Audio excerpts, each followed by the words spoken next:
हाय दोस्तों, नमस्कार। स्वागत है आप सभी का स्टडी हंगर्स पर। सब्सक्राइब करें स्टडी हंगर्स को और पास में ही लगे बेल आइकन को दबाएं, जिससे आने वाली लेटेस्ट वीडियो के अपडेट आप सभी को मिलते रहें। चलिए आज की इस वीडियो को स्टार्ट करते हैं। यह है हमारा KVS PRT की सीरीज़ में जीएस स्पेशल में थर्ड वीडियो। इससे पहले के 2 वीडियो बन चुके हैं, जिनकी लिंक डिस्क्रिप्शन में दी हुई है, तो आप उन्हें जाकर देख सकते हैं। चलिए स्टार्ट करते हैं। सबसे पहला क्वेश्चन है, राजतरंगिणी पुस्तक के लेखक कौन है? ऑप्शन दिए हुए हैं पाणिनि, कल्हड़, मेगास्थनीज, विष्णुगुप्त। तो राजतरंगिणी पुस्तक के जो लेखक हैं वो हैं कल्हड़। अब बात आती है कल्हड़ से रिलेटेड कुछ बात करें तो इस पुस्तक का जो संबंध है वो है कश्मीर के इतिहास से। किससे है? कश्मीर के इतिहास से, क्योंकि कई बार क्वेश्चन ऐसे भी पूछ लिया जाता है कि कश्मीर के इतिहास के ऊपर कल्हड़ ने कौन सी पुस्तक लिखी है, तो आप बता देना राजतरंगिणी। ठीक है। और पाणिनि ने लिखी है अष्टाध्यायी। कौन सी लिखी है? अष्टाध्यायी पाणिनि के द्वारा लिखी गई पुस्तक है। मैगस्थनीज जो कि सेल्यूकस निकेटर का राजदूत था, जिसके द्वारा पुस्तक लिखी गई है, उसका नाम है इंडिका। क्या नाम है? इंडिका। और विष्णुगुप्त, जिन्हें हम जानते हैं विष्णुगुप्त को किस नाम से? चाणक्य और कौटिल्य, ये एक ही व्यक्ति के नाम है। विष्णुगुप्त कह दूं या चाणक्य कह दूं या कौटिल्य कह दूं, इनके द्वारा जो लिखी गई पुस्तक है उसका नाम है अर्थशास्त्र। और इस पुस्तक की खासियत है, यह इकोनॉमी से रिलेटेड नहीं है, बल्कि यह पॉलिटी से रिलेटेड है, यानी कि राजनीति से। ठीक है। तो क्या क्वेश्चन बने आपके? राजतरंगिणी के लेखक कौन? कल्हड़। और राजतरंगिणी में जो चर्चा की गई है वो की गई है कश्मीर के इतिहास से। पाणिनि के द्वारा लिखी गई पुस्तक है अष्टाध्यायी। मेगास्थनीज जो कि सेल्यूकस निकेटर का राजदूत था, उसके द्वारा लिखी गई पुस्तक है इंडिका। विष्णुगुप्त का 2 नाम और हैं, विष्णुगुप्त, चाणक्य और कौटिल्य, जिसके द्वारा लिखी गई पुस्तक है अर्थशास्त्र, जिसका संबंध है किससे? राजनीति से। अगला क्वेश्चन है, सिंधु घाटी सभ्यता कैसी सभ्यता थी? नगरीय, ग्रामीण, नगरीय एवं ग्रामीण दोनों, इनमें से कोई नहीं। तो सिंधु घाटी सभ्यता कैसी थी? नगरीय सभ्यता थी, क्योंकि यहाँ पर जो शहर बसे हुए थे, वहां पर जो मकान थे वो पक्की ईंटों के बने हुए थे, सड़कें जो थी पक्की थी। इसके बाद जो सभ्यता आई, वैदिक सभ्यता जो थी वो थी ग्रामीण सभ्यता। ठीक है, याद रखें, कई बार परीक्षा में ये क्वेश्चन पूछ लिया जाता है। अगला क्वेश्चन है, बाइबल किस धर्म का प्रमुख ग्रंथ है? ऑप्शन दिए हैं हिंदू, ईसाई, मुस्लिम, इनमें से कोई नहीं। तो बाइबल जो संबंधित है वो है ईसाई धर्म से संबंधित। हिंदुओं की अगर हम बात करें तो मुख्य जो है रामायण और महाभारत 2 प्रमुख ग्रंथ हैं। और मुस्लिम में अगर हम बात करें तो इनका प्रमुख ग्रंथ जो है वो है कुरान।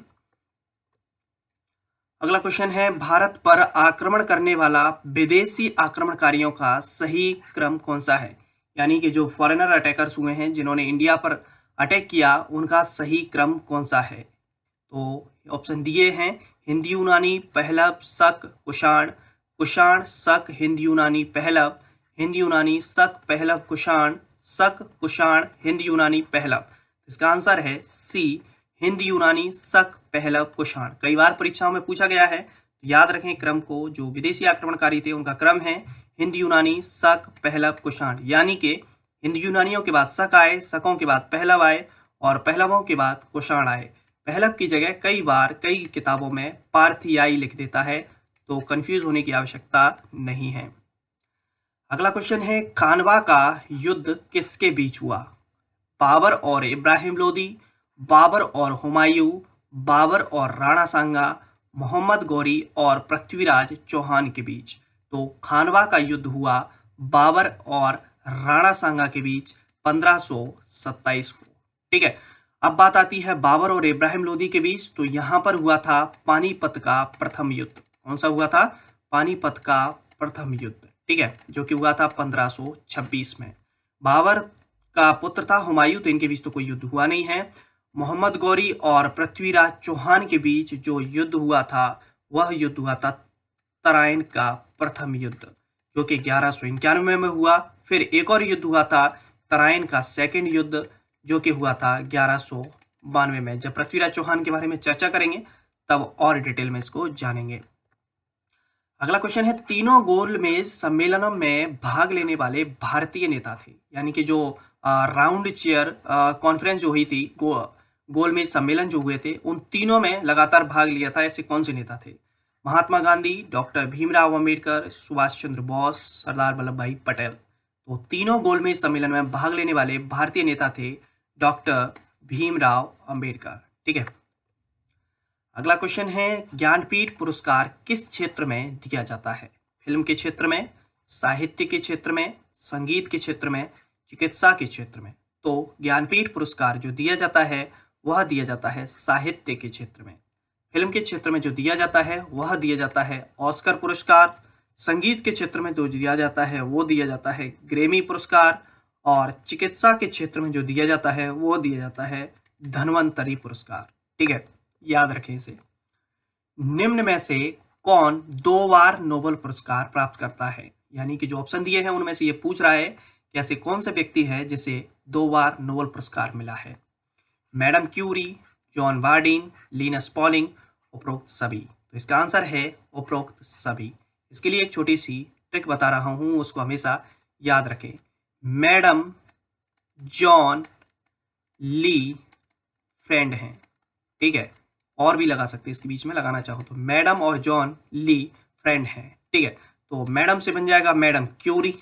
ठीक है, जॉन से बन जाएगा जॉन वार्डिन, और ली से बन जाएगा लिनस पॉलिंग, और फ्रेंड एक बच गया है जिसका नाम बन जाएगा फ्रेडरिक सेंगर। याद रखें, ये 4 लोग हैं। कौन कौन? Madam Curie, John Bardeen, Linus Pauling, Frederick Sanger, जिन्हें 2 बार नोबेल पुरस्कार मिला है। तो क्या है, याद रखेंगे आज से ट्रिक, मैडम जॉन और ली फ्रेंड हैं। ठीक है, अगला क्वेश्चन है, हॉकी का जादूगर किसे कहा जाता है? सुनील गावस्कर, ध्यानचंद, भगत सिंह, पीटी उषा।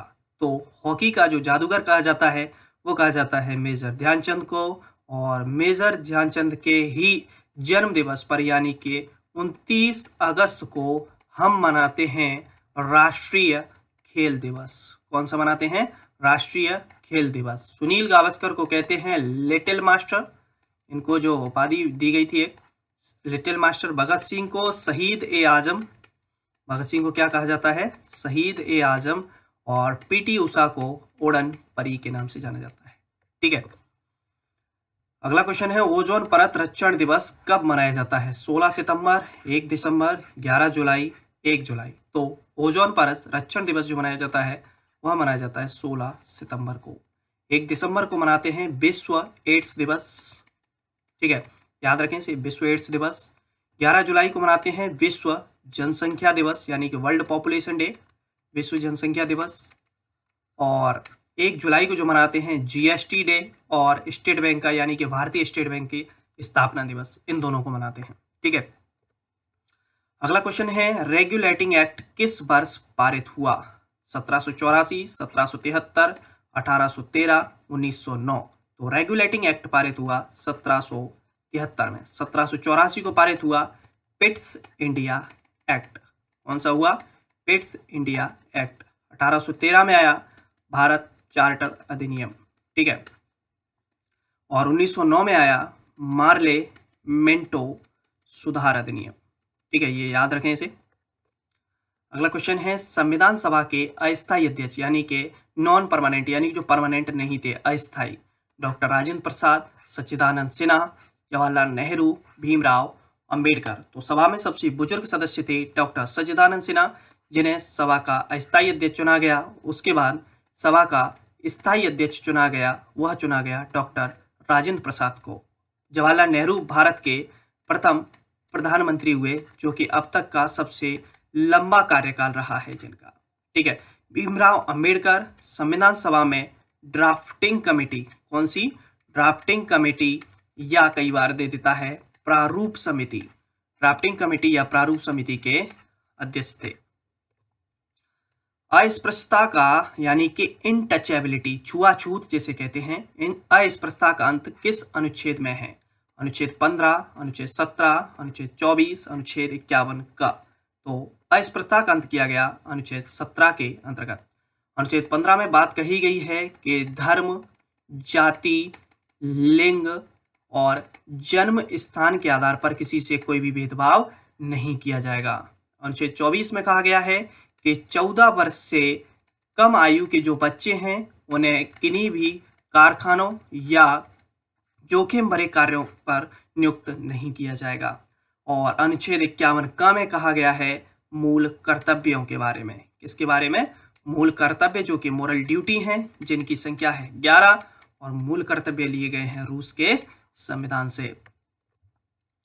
राष्ट्रपति के पद की अवधि पूर्ण होने पर कितने माह के अंदर चुनाव कराना अनिवार्य है? 3 माह, 6 माह, 9 माह, 12 माह। तो राष्ट्रपति का यदि, वैसे तो क्या होता है कि अगर पद पूर्ण हो रहा होता है उससे पहले ही चुनाव करा लिए जाते हैं और जिस दिन कार्यकाल कंप्लीट होता है उसी दिन नवीन जो राष्ट्रपति नियुक्त होता है उसे वह चार्ज सौंप देते हैं। लेकिन कई बार कुछ विशेष परिस्थितियां बन जाती हैं, तो ऐसी स्थिति में 6 माह के अंदर चुनाव कराना ही होगा। अगला क्वेश्चन है, राज्यपाल पद के लिए कितनी आयु होना अनिवार्य है? 25 वर्ष, 30 वर्ष, 35 वर्ष, 20 वर्ष। तो राज्यपाल पद के लिए जो आयु होना अनिवार्य है वह है 35 वर्ष। लोकसभा सदस्य बनने के लिए जो आयु चाहिए वह चाहिए 25 वर्ष और राज्यसभा का सदस्य बनने के लिए जो आयु चाहिए वह चाहिए 30 वर्ष। 2011 की जनगणना के अनुसार भारत की जनसंख्या विश्व की जनसंख्या का कितने प्रतिशत है? यानी कि टोटल वर्ल्ड की पॉपुलेशन का हम परसेंटेज में कितना है? 16%, 17.5%, 18%, 20%। तो विश्व की कुल जनसंख्या की जो जनसंख्या है भारत की वह है 17.5%। आया हुआ क्वेश्चन है केबी में, ये पिछली बार आया था। शेषनाग झील कहाँ स्थित है? राजस्थान, जम्मू कश्मीर, उत्तराखंड, उत्तर प्रदेश। तो शेषनाग झील जो स्थित है वो है जम्मू कश्मीर में। यहाँ पर एक चीज और बताना चाहूंगा कि बैरी नाग जो झील है यानी कि नाग नागिन से जो रिलेटेड है, एक है नागिन झील, ये भी कहाँ पर है?